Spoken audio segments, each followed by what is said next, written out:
하나님 아버지와 우리 주 예수 그리스도로부터 오는 은혜와 평강이 이 자리에 계신 여러분과 함께 하시길 주님의 이름으로 축원합니다. 이번 주일 복음서 본문을 보면서 여러모로 좀 곤란했습니다. 본문의 내용은 명확하게 이혼하지 말라라고 하는 것인데 우리 교인들 가운데 이혼하는 분들도 있고 저의 가까운 친척 가운데도 이런 아픔을 가진 분들이 머리에 떠올라서 무척 불편했습니다.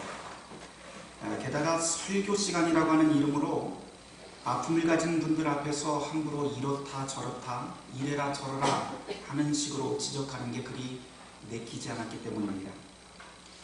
어찌 보면 오늘 함께 읽은 이 복음서 본문, 이 본문은 우리에게 무척 곤란한 이야기이거나 아니면 무척 생뚱맞은 이야기인 것 같습니다. 게다가 오늘 이 본문은 이혼 문제와 더불어서 어린이와 관련된 예수님의 말씀이 뒤이어 나오는데 이혼과 어린이라고 하는 이 두 주제가 도대체 어떤 관련이 있는지 의아하기까지 합니다. 그런데 곰곰이 오늘 본문의 앞뒤를 읽어보니 마가복음서 기자가 왜 이런 생뚱맞고 곤란한 이야기를 여기에 넣어놨는지 조금씩 보이기 시작했습니다. 샌드위치 다들 아실 거예요. 식빵 두 쪽 한가운데 햄이든 뭐든 먹을 것을 한껏 넣고 풍미를 살리는 음식이 샌드위치입니다. 먹을 때는 이것을 해체해서 먹는 사람 없습니다. 분리하지 않습니다. 그대로 겹쳐진 그대로 한 입에 넣어 먹어야 그 맛을 알 수 있는 게 샌드위치죠. 갑자기 제가 샌드위치 이야기를 하는 이유가 있어요. 글을 읽을 적에도 사실 똑같은 경우가 있기 때문입니다. 일명 샌드위치 구조라고 말을 하는데 앞뒤에 같은 이야기가 배치되어 있는 한 덩어리의 이야기 단락분이 바로 이 샌드위치 구조라고 하는 겁니다. 혹시 글을 읽다가 이런 샌드위치 구조의 글을 보면 글쓴이가 반드시 특별한 메시지를 전하기 위해서 한 덩어리의 이야기를 하고 있다라고 하는 것을 염두에 두어야 됩니다. 그러면 그 안에 들어있는 각각의 양념 그리고 재료들이 이 한 덩어리 이야기 안에서 어떤 기능을 하는지 이해하기 쉬워집니다. 쉽게 이야기해서 이것을 샌드위치 구조의 그런 문학장치를 보게 되면 이 본문의 뜻이 무엇인지 하나의 메시지로 귀결하는 것을 분명히 볼 수 있다는 이야기입니다. 오늘 함께 읽은 복음서 본문인 마가복음 10장 1절에서부터 16절까지 말씀이 바로 이런 샌드위치 안에 담겨있는 햄 같은 이야기를 이해하면 좋을 것 같아요.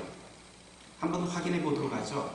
성경을 한번 펴보시고 마가복음 9장 33절부터 한번 보시기 바랍니다. 마가복음 3장 33절부터 쭉 읽다 보면 36절, 37절에 어린아이 이야기가 나오지요. 그런데 이와 똑같은 이야기가 바로 오늘 복음서 본문으로 읽은 10장 13절 이하에도 똑같이 배치되어 있습니다. 같은 이야기가 앞뒤에 배치되어 있다는 건 바로 이 단락 전체가 하나의 메시지를 주기 위한 한 덩어리 이야기라고 하는 것을 보여줍니다. 마가복음 9장 33절 이하의 본문, 그 본문을 가지고 제가 2주 전에 여러분에게 설교한 일이 있죠. 내용은 이렇습니다. 우리 중에 누가 가장 큰 사람이냐라고 하면서 시덥지 않은 자리 다툼을 하고 있는 이 제자들을 앞에 두고 예수님이 어린 아이를 그 한가운데 세웁니다. 그런데 아이를 번쩍 보듬어 안으셨다고 하는 내용이었죠. 여기서 어린 아이라고 하는 것은 단순히 생물학적 나이를 뜻하는 게 아니라고 말씀을 드렸습니다. 어린 아이는 너무 약해서 기댈 곳 없는 사람, 세상에 치여서 하소연할 곳 없는 그런 무력한 사람을 뜻한다라고 제가 설명을 드렸습니다. 그리고 예수님은 바로 그런 사람들의 위로자이고 그런 사람을 편애하는 하나님의 아들이라고 그렇게 설교를 했습니다. 다들 기억나시지요? 기억나시지요? 네, 기억나실 겁니다.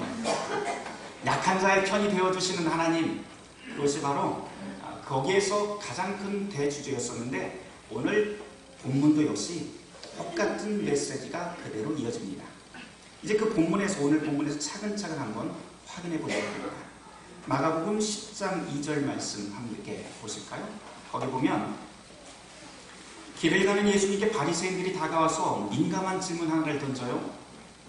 그런데 말이라고 하는 것은 항상 시대와 맥락에 따라서 민감한 말이 꼭 있기 마련입니다. 예를 들어서 우리나라 7, 80년대 박정희 정부 시대 때는 군부 독재라고 하는 말을 하면 곧바로 어디론가 쥐도새도 모르게 끌려가기도 했고요. 그 시대는 동요에 나오는 아주 좋은 예쁜 말들이 많아요. 우리 동요에 보면 동무라고 하는 아주 아름다운 말이 있는데 그 당시에 동무라고 하는 말을 잘못하면 입 밖에도 꺼내놓지 못하던 그런 시절이 있었습니다. 여차하면 빨갱이로 몰려서 잡혀가던 시대였죠. 그렇게 민감한 시대가 있습니다. 오늘 본문의 배경이 되는 때도 아주 비슷한 시기입니다. 이 당시에 예수님께서 길을 가고 있던 이 당시에는 이분에 관해서 입을 잘못 놀렸다가는 즉각 처형당할 수 있었던 시점이에요. 분봉왕으로, 로마의 분봉왕으로 유대를 다스리고 있었던 그 헤롯이 자기의 멀쩡한 아내를 버리고 자기 동생의 아내를 취해서 아내로 삼습니다. 이 일 때문에 사실 그 동생 빌립과 굉장히 척을 지게 되고요.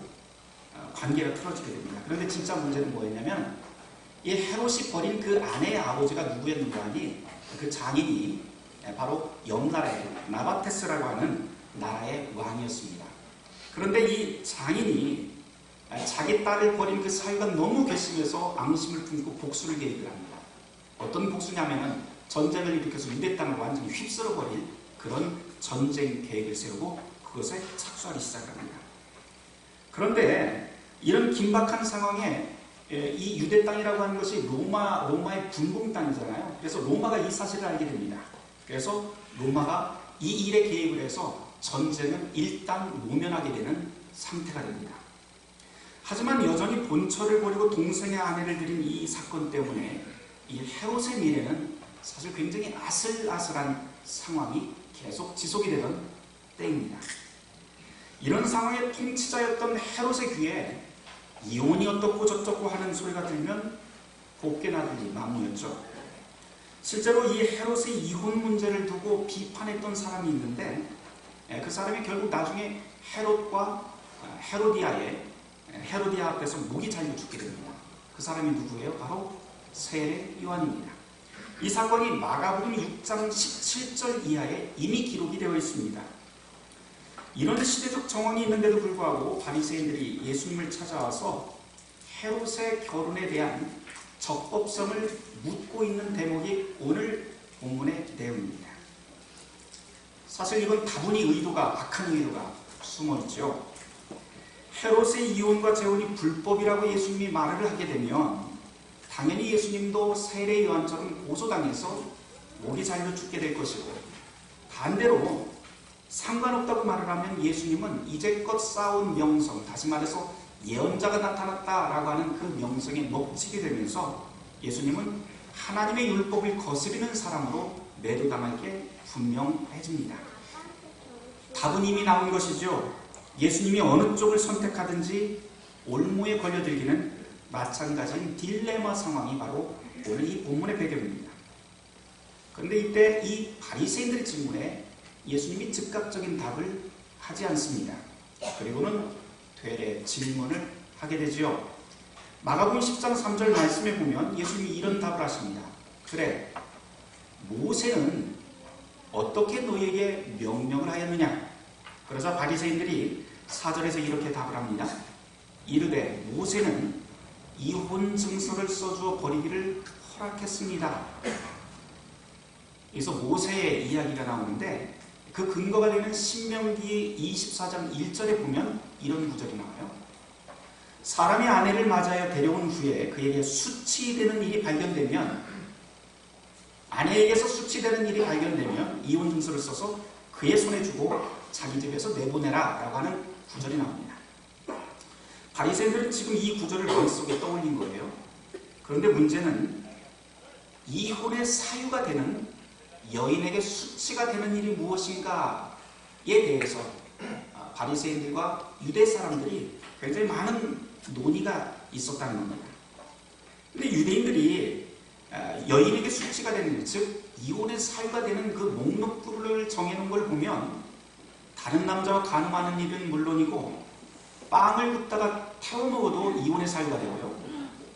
음식을 맛있게 요리하지 못해도 이혼의 사유가 되고, 심지어 남편 생각에 내 아내보다 더 예쁜 여자가 눈에 들어오면 그건 역시도 수치스러운 일로 규정을 해서 이혼 사유에 넣었다고 합니다. 지금 생각하면 참 어이없고 상상할 수 없는 일이죠. 그런데 이런 어이없는 이혼 사유에 이 이혼 사유보다도 더 큰 문제가 이 안에 깃들어 있습니다. 혹시 발견하셨는지 모르겠어요. 문제는 뭐냐면 이혼은 오직 남자만 요구할 수 있다라고 하는 겁니다. 유대인들의 이 고대 가르침 속에는 여자는 절대로 이혼을 요구할 수 없게 되어 있었고요. 그 때문에 마가복음 10장 4절에서 바리새인들은 너무나도 당연한 듯이 이렇게 말을 합니다. 이혼 증서를 써주어 버린다라고 그렇게 표현을 합니다.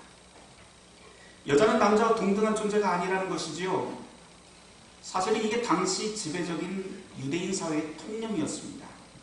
그런데 예수님은 뭐라고 답을 하시나요? 예수님은 이런 통념을 완전히 넘어서 새로운 기준을 우리에게 제시합니다. 5절에서 9절 말씀 제가 한번 읽어볼게요. 예수께서 그들에게 이르시되 너희의 마음이 완악함으로 말미암아 이 명령이 기록되었다. 창조 때부터 사람을 남자와 여자로 지었고 이러므로 사람이 그 부모를 떠나서 둘이 한 몸이 될 것이다. 하나님이 짝지어 주신 것을 사람이 나누지 못할 것이다 라고 예수님이 말씀합니다. 6절에서부터 9절까지 말씀은 사실 결혼식 때 단골 메뉴이기 때문에 여러분들에게 무척 익숙하고 아름다운 말씀입니다. 그런데 우리가 여기서 주목해야 될 말씀은 6절에서 9절까지 말씀이 아니고 5절 말씀이에요. 모세의 율법에 따르면 합법적인 증서를 만들어서 이혼하면 아무런 문제가 없다라고 말을 하고 있습니다. 하지만 예수님은 그런 율법은 왜 생겼느냐? 인간이 악하기 때문에 생긴 것이다 라고 하면서 인간이 악하기 때문에 허락된 차선책이라고 하는 것을 말씀해 줍니다. 그래서 예수님의 마음속에 무슨 이야기가 있냐면 문자로 된 법을 보지 말고 그 법 너머에 담겨있는 법정심, 다시 말해서 율법 그 안에 깃들어 있는 하나님의 마음을 볼 줄 알아야 된다 라고 말씀하는 대목이 바로 이겁니다. 이것이 바로 예수님께서 우리에게 계속 가르치고자 하시는 새로운 계명이라고 할 수가 있습니다. 예수님께서 새 계명을 가르칠 때 원래 있었던 그 계명에 어떤 오류가 있어서 새로운 가르침을 주신 것이 아니지요. 본래의 계명이 오랫동안 왜곡되고 하나님의 그 의도가 훼손당해 왔기 때문에 그 율법의 정신이 무엇인지 예수님께서는 굳이 우리에게 재차 설명을 해야만 했던 겁니다. 옛 계명에 의하면 아주 그 원리는 간단합니다. 하나님을 사랑하려면 율법을 잘 지켜야 돼요. 율법을 잘 지키기 위해서는 율법에 쓰인 문자 그대로 움직여야 한다 라고 하는 것이 유대인의 가르침입니다. 하지만 예수님께서 우리에게 가르치시는 건 율법의 문자가 아니라 문자 안에 담겨진 하나님의 사랑을 만나야 된다라고 하는 것입니다. 그 때문에 율법의 가장 중심에서 예수님께서 항상 강조하고 있는 것은 구약에 담겨있는 모든 율법의 메시지는 항상 하나님 사랑과 이웃 사랑이라고 하는 두 축으로 되어 있고 거기에서 그 이웃 사랑이라고 하는 가장 중심에는 가난한 이웃, 소외받는 사람, 홀로 된 여인, 고아, 나그네, 외국인을 잘 돌보라는 메시지가 거듭해서 나온다는 것을 구약의 예언자들이나 예수님이 계속 강조했던 것이죠. 쉽게 말하면 하나님의 백성이라고 하는 사람들, 하나님의 자녀라고 하는 사람은 언제든지 이웃의 좋은 친구가 되어야 된다라고 하는 말씀입니다. 이게 바로 율법의 핵심이라고 예수님은 가르칩니다. 예수님이 바로 이러한 삶을 사셨죠. 하나님이 가르치신 그 사랑을 보여주기 위해서 십자가 위에서 생명을 내놓기까지 몸소 우리에게 그 사랑이 무엇인지 보여주셨습니다. 하지만 반대로 그 당시 종교 기득권자들은 어땠나요? 사람을 돌보기보다는 사람을 곤경에 빠뜨리는 일에 집중했고 하나님의 이름을 빙자해서 부정한 조작을 했고 자기는 종교 기구를 곤고히 세우는데 모든 역량을 집중시켰습니다. 오늘 본문의 맥락도 이와 같은 위에 배경에 서 있습니다. 예수님의 가르침에 따르면 이혼 증서를 써주고 이혼을 허락하도록 한 이 신명기 말씀은 이혼을 장려하는 규정이 아니라 그 반대라는 것입니다. 남편이 아내를 아무렇지도 않게 버리던 시대, 여성을 사람 대접하지 않던 그런 시대에 약자일 수밖에 없었던 여성들을 보호하기 위해 만든 이혼 억제 규정이 바로 이혼 증서 규정이었던 것이죠. 실제로 유대인들이 이혼하기 위한 그 과정을 살펴보면 이 규정이 없기 전에는 율법 시대 이전에는 아무런 규정 없이 아내를 내버려도 아무 상관이 없었습니다. 여자는 그저 남자의 소유물로 그렇게 생각이 되었고요. 재산 목록 중에 하나일 뿐입니다. 그래서 이혼 증서라고 하는 그런 개념 자체가 필요 없었던 것이죠. 그런데 이 율법에서 이혼 증서라고 하는 이 율법이 나온 것을 보면 이혼 증서를 쓰기 위해서는 항상 과정이 필요한데 먼저 합당한 사유가 있어야 됩니다. 그리고 또 일정한 수의 증인들을 세워서 원로들이 심사하는 법정에서 판결을 받아야만 합니다. 그렇게 하려면 일정한 돈, 시간, 절차가 필요하죠. 게다가 모든 절차가 다 끝나서 이혼 증서가 효력을 갖게 되면 어떤 일이 있더라도 이 둘은 다시 만나거나 관계할 수 없게끔 됩니다. 나중에 오해가 풀려서 이 둘이 다시 결합하고 싶어도요, 절대 재혼을 할 수 없게 만듭니다. 그러니 이혼을 한번 하려면 신중에 신중을 더해야 한다는 것이 이혼 증서가 가지고 있었던 하나의 맥락입니다. 그리고 진짜 중요한 것은 이 이혼 증서에 쓰이는 문구 가운데 무엇이 있냐면 이 여자가 이제는 다른 사람을 만나서 결혼해도 된다라고 하는 문구가 이 안에 들어갑니다. 여성이 이제 자유자가 된다고 하는 것을 바로 이 이혼 증서가 선언을 하는 것이죠. 왜 이렇게 복잡한 과정을 만들어 놓았을까요? 그건 이런 과정을 통해서 완악한 사람들이 그 생각을 돌이킬 기회를 주시려고 하는 하나님의 뜻이 담겨 있고요. 당시에 사회적인 약자였던 여성들을 보호하려고 하는 최소한의 장치가 바로 이 율법 안에 담겨 있는 것이죠. 다시 마가복음 10장으로 한번 돌아와 볼까요? 마가복음 10장 6절에서부터 9절까지 이어지는 말씀은 사실 우리가 오늘 함께 읽었었던 구약 창세기 2장 24절의 말씀을 인용한 겁니다. 사람을 하나님께서 창조하신 다음에 사람을 향한 하나님의 마음이 그 안에 담겨있는 게 창세기 2장의 말씀입니다. 우리는 모두 다 하나님의 형상으로 만들어졌습니다. 그 때문에 남자가 여자보다 귀한 것도 아니고요, 그 반대도 아닙니다. 그리고 그렇게 귀한 존재들이 한 몸이 되어서 가정을 꾸리는 것 역시 귀합니다. 창세기 2장 18절에 보면 하나님이 하와를 만드는 계획이 나옵니다. 거기서 여자 하와는 돕는 배필이라고 하는 제목으로 만들어졌다라고 그렇게 나오죠. 여기서 돕는 배필이라고 하는 말을 히브리어로 보면 참 재미있는 내용들을 발견하게 됩니다. 원래 돕는다라고 하는 뜻은요, 그냥 단순히 돕는다고 하는 뜻이 아니고 사실은 구원자라고 하는 뜻이 그 안에 담겨 있습니다. 그리고 여기에 쓰이는 돕는다, 돕는 배필에 돕는다라고 하는 에제르라고 하는 이 히브리어는 거의 모든 경우에 구약 성경에서 언제 쓰이냐면 바로 하나님이 도우신다라고 할 때 바로 이 돕는다라고 하는 뜻이 쓰입니다. 그 다음에 배필이라고 하는 말의 히브리어 네게드는 상대방이라고 하는 뜻을 가지고는 있지만 그 속에는 대등한 존재라고 하는 뜻이 담겨 있습니다.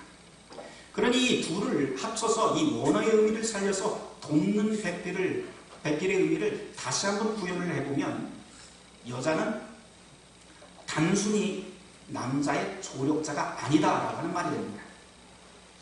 우리 흔히 쓰는 비속어 가운데 시다발이라고 하는 말이 있어요. 이 말은 좀 비하하는 말입니다. 그런 단순한 조력자로 여자를 만드는 것이 아니라 여자와 남자는 동등한 위치에 서 있다라고 하는 뜻이에요. 여기서는 남자와 여자 사이에 우열의 관계가 존재하지 않습니다. 그리고 남자에게 베풀어준 이 도움은 바로 다른 곳에서 온 것이 아니라 하나님이 직접 보내신 도움이다라고 하는 사실도 잊지 말아야 됩니다. 다시 말해서 쉽게 말하면 남편에게 아내는 바로 하나님이다라고 하는 소리가 됩니다.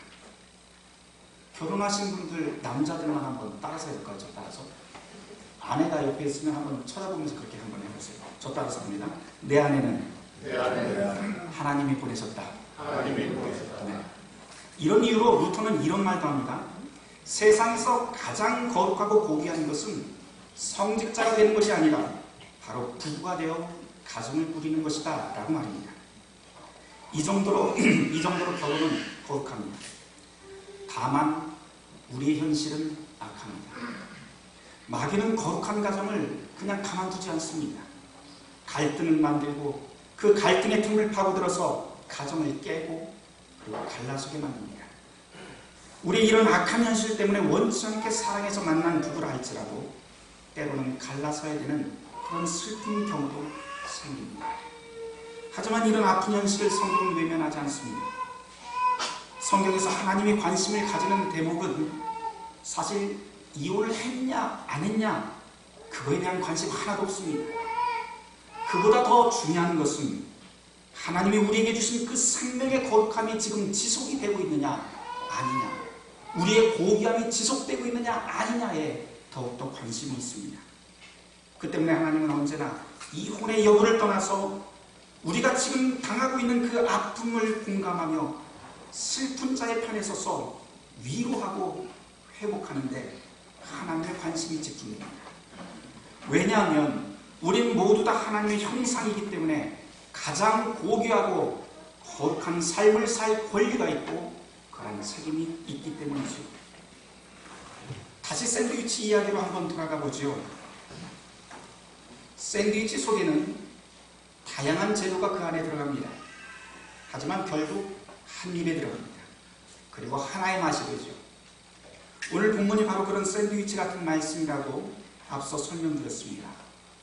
마가복음 9장 33절부터 10장 16절까지 이어지는 이 한 덩어리라고 말씀을 드렸는데요. 이 안에 담겨있는 모든 주제들이 서로 다른 것 같지만 사실은 모두 똑같은 하나의 메시지로 연결됩니다. 앞뒤로 나와 있는 어린아이 이야기는 무력하고 기댈 곳 없는 사람들을 보듬어 안고 세워주시는 하나님의 이야기이고요. 사람 위에 사람 없고 사람 밑에 사람 없다는 이야기를 계속해서 하는 대목입니다. 왜? 우리 모두 하나님의 형상이고 거룩하고 귀한 존재라고 하는 선언입니다. 그 다음 9장 38절부터 이어지는 말씀을 보면 거기에 눈에 띄는 한 대목이 나오죠. 작은 자를 실족해 하면 차라리 연자맷돌을 메고 바다에 빠져 죽는 게 더 낫다고 하는 무시무시한 말씀이 눈에 들어옵니다. 이게 무슨 말씀인가요? 사실은 어린 아이 이야기와 똑같은 메시지입니다. 힘없고 가진 게 없는 초라한 사람을 무시하지 말고 소금처럼 살아라 하는 것이죠. 하나님의 자녀가 마땅히 살아야 될 도리가 바로 이런 것이다 라고 하는 것을 9장 50절까지 이어서 말씀하고 있습니다. 10장으로 넘어와도 마찬가지입니다. 겉으로 보면 우리는 이혼이라고 하는 문제가 우리 눈에 바짝 들어오겠지만 사실은 약자를 구하는 하나님에 대한 사랑, 모든 인간의 고귀함, 가정의 거룩함을 가르치는 대목이 바로 이 구절입니다. 그런 다음에 이 모든 것을 다시 어린 아이를 보듬어주고 그리고 안고 안수하고 축복하는 예수님의 모습을 통해서 모든 이야기가 하나의 메시지로 귀결이 됩니다. 그렇기 때문에 이 모든 이야기들은 약한 자를 보듬어 안고 슬픈 자를 위로하고 회복시켜주시는 하나님의 사랑이 그 주제라고 할 수 있습니다. 그 하나님의 사랑이 바로 저와 여러분들을 위로하고 보듬어 주십니다. 끝으로 한 말씀만 더 하고 마치려고 해요. 설교를 여기서 마무리할까 생각을 했었는데 이렇게 마무리하면 분명히 어떤 분이 이런 질문을 하실 것 같습니다. 목사님, 그러면은 이혼을 해도 된다는 겁니까? 하지 말라는 겁니까? 그러면 저는 이렇게 답을 하겠습니다. 가능하면 하지 마십시오. 힘을 다해서 가정을 지키십시오. 그러나 부득이하면 하십시오. 그리고 재혼을 하셨다면 지금 그 가정이 하나님께서 보내신 진짜 귀한 선물이라고 하는 것을 기억하고 사십시오 라고 말입니다.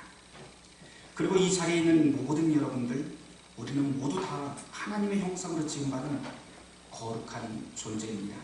그러니 지금 자신을 자책하는 대신에 귀하게 여길 줄 알고 나에게 주어진 삶을 귀하게 여기시길 바랍니다. 그리고 우리가 서로를 대할 때도 이렇게 서로를 귀하고 거룩한 말과 행동으로 대하시길 바랍니다. 사랑하는 성도 여러분, 주님이 우리에게 주신 삶의 모습은 각자 서로 다릅니다. 우리가 처한 상황도 서로 다릅니다. 그 때문에 누가 누구를 단박에 판단하기 어렵습니다. 오직 온전한 판단은 주님께 속한 일이지요. 우리의 판관이 되신 그 주님께서 우리에게 약속하신 것이 하나 있습니다. 그것은 내가 너희와 세상 끝날까지 항상 함께 하겠다고 하는 임마누엘의 약속입니다. 바라기는 우리를 사랑하시는 이 하나님의 약속을 굳건히 믿고 일상을 강건하게 살아가시는 여러분들 되시길 주님의 이름으로 축원합니다. 모든 지각에 뛰어난 하나님의 평강이 그리스도 예수 안에서 너의 마음과 생각을 지키시리라. 아멘.